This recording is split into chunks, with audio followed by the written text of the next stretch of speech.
Welcome to Generating Change, a brand new program on ubah.tv. My name is Renee, I'm the host of this show, and this is Steven, my co-host. Hi. Today we're going to talk about an issue that close to everyone's heart and everyone should champion for, which is environment and a greener Malaysia.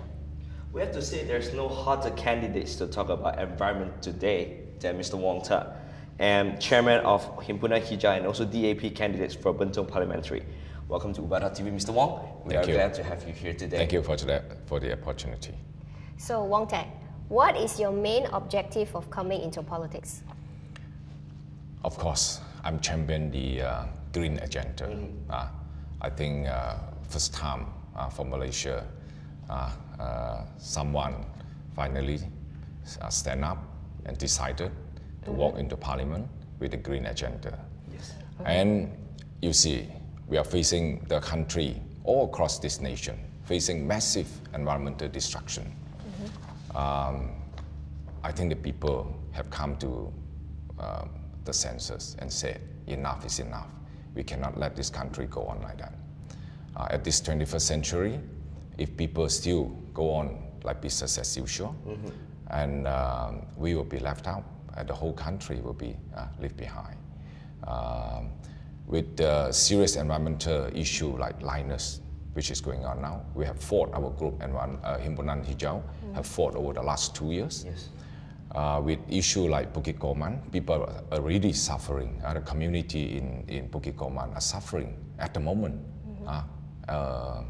but nobody see their suffering. Nobody care what they are, how their life. You know, you got people like in Sarawak.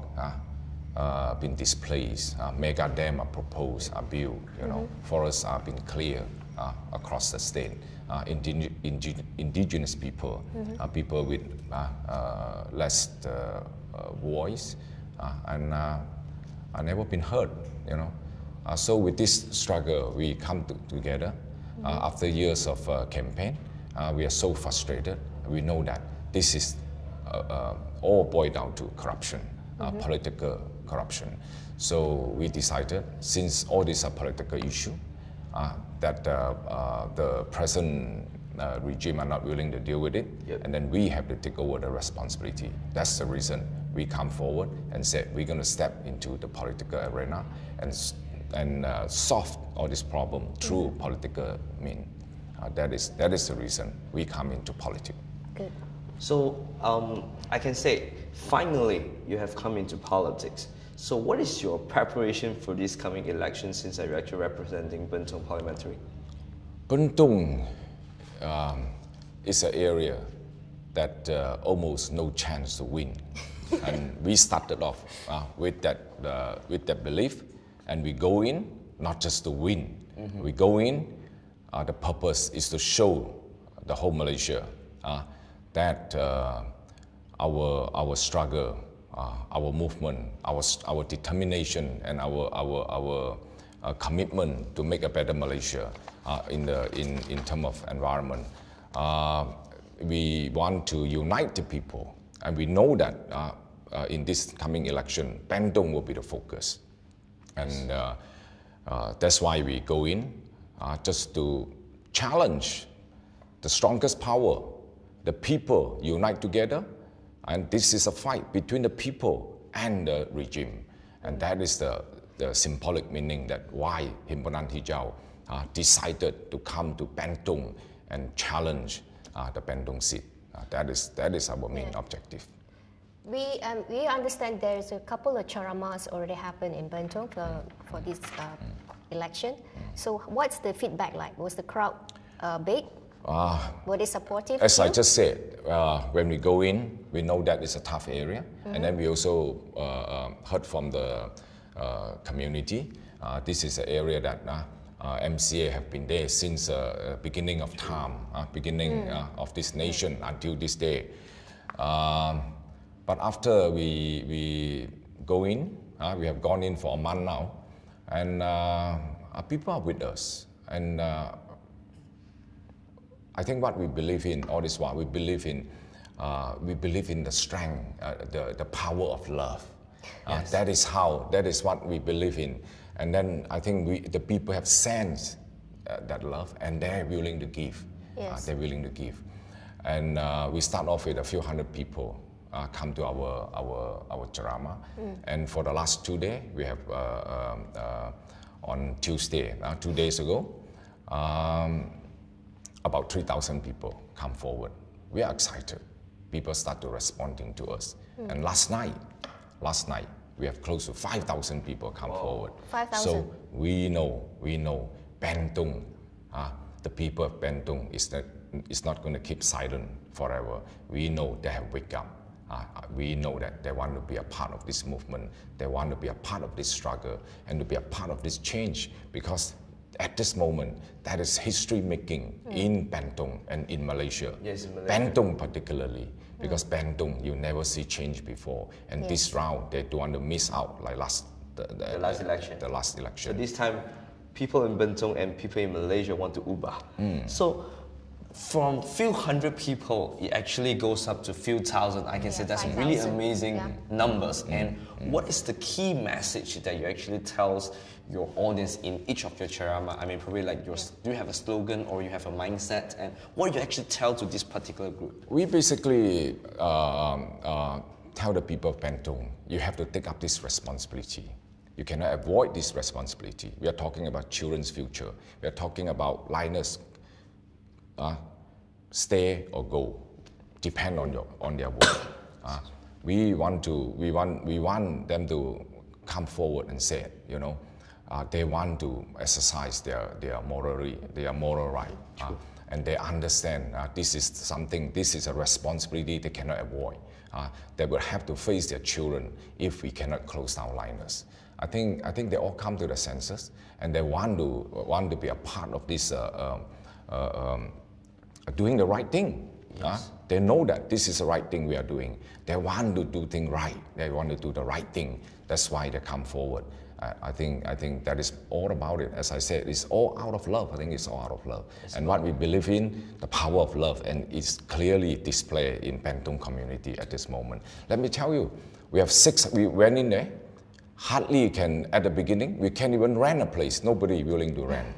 After we gone in, talk to people, now we got 6 houses offered to us free for our supporter to stay, free of charge, 6 houses. And people are sending in drinks, homemade food, and they know I'm a vegetarian. They specially cook vegetarian food and send to my office. And it's just so beautiful. And now our Pilek Kerakan is like a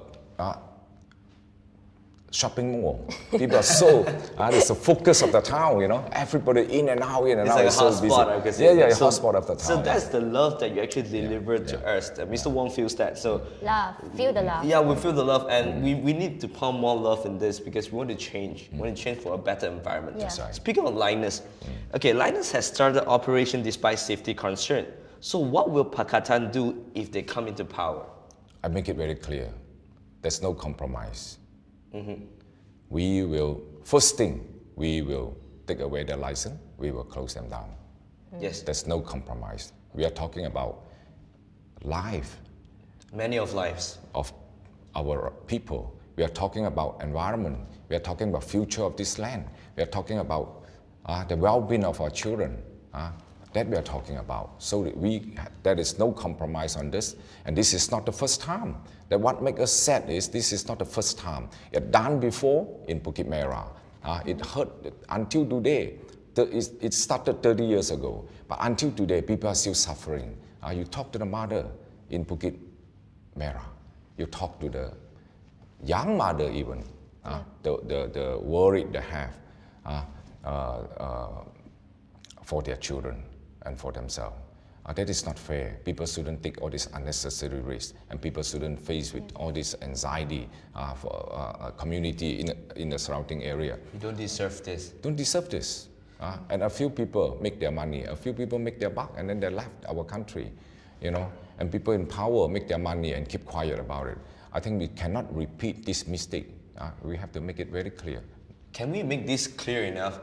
There is nothing can help in this solution unless we take down. Otherwise, it will just poison it all our younger generation. Can I say that? Exactly. And this people in power allowed is amazed how could this thing allow to happen in this country. A company from Australia can come in through the back door and set foot in a beautiful community like Kuantan. If you ask me why I fought so hard, you go to Kuantan, stand on their beaches, stand at the beach and look at miles and miles white beaches, beautiful white sandy beach. The sand is very soft. It's a very, how can I put it in the word? It's a peaceful place. It's like a paradise, and they have a lot of good food with there. unlimited potential, for future development, and they want to take it away and rob it away. And take away the future of the whole town and take away the future of the children. Malaysia, And it's heartless. This is terrible for the gain of a few. That is not acceptable, totally not acceptable. And people have voiced out so strongly across the nation, not just Kuantan. Whole Malaysian have feel for them. Whole Malaysian want to come forward and said we cannot accept this. But what happened to what is the response from our regime? Nothing. They just bulldoze forward, allowed the Rhinos plan to operate. The people at this moment, we know people said, enough is enough. You're not willing to change, we're going to change you. Yes. You're not going to take down Linus, we're going to take you down. Simple as that. I think people have come to that determination and come to that realization. People's power. People have to decide. As our slogan for Himpunan Hijau, the choice is ours. The people have decided. The people have decided. Yeah, definitely, environment is a very big issue, especially now for the GE13. And talking about other types of problems you have, what about the forest fires in Indonesia? What would Pakatan do about this? Yeah, it is sad, that it's have been happening so many years, and every year in the dry season, and then the whole region from Singapore to Malaysia and their own country have to suffer with this health risk, and seriously affecting the economy, particularly the tourism sector, which is unfair. So we are talking about environmental justice now. Of course, this is a transnational issue, difficult for Malaysian to go in there to stop it. But we also understand a lot of Malaysian companies are involved. Malaysian companies? Malaysian big companies are involved. So we come to this point, it's a moral issue. Yes. It's a moral issue. I think, first, I think we have to, this neighboring leader have to come together and come to some consensus and come to census.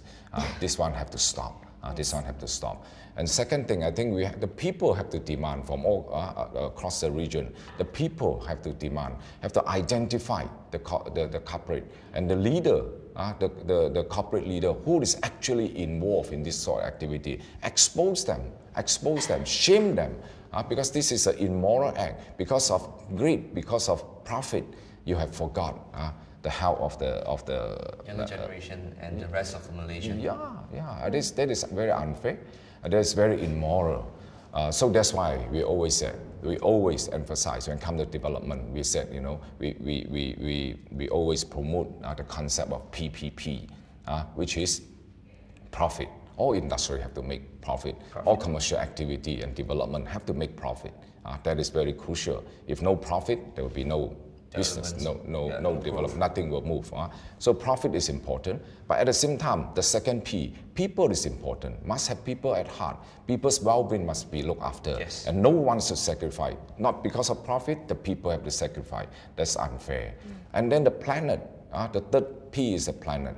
The environment we must take care, because that will be the future. And then you must come to the realization, you must understand all these are interrelated. The ecosystem is interrelated. Business cannot be isolated. Commercial activity cannot be isolated from environment, from the ecosystem. If the ecosystem collapses, the environment not doing well, and the economy will not doing well. You can see across a country like Africa, South America, while you're not managing your resources, while you allow the environment to be destroyed, and then your economy go down and people are suffering. So and then there will be so much of social issues. And suffering in that nation. So that's why I always say PPP, the profit, people and planet. Of course, in the BN regime, they also said the same thing. They also PPP, but their PPP is politic, project, and pockets. PPP.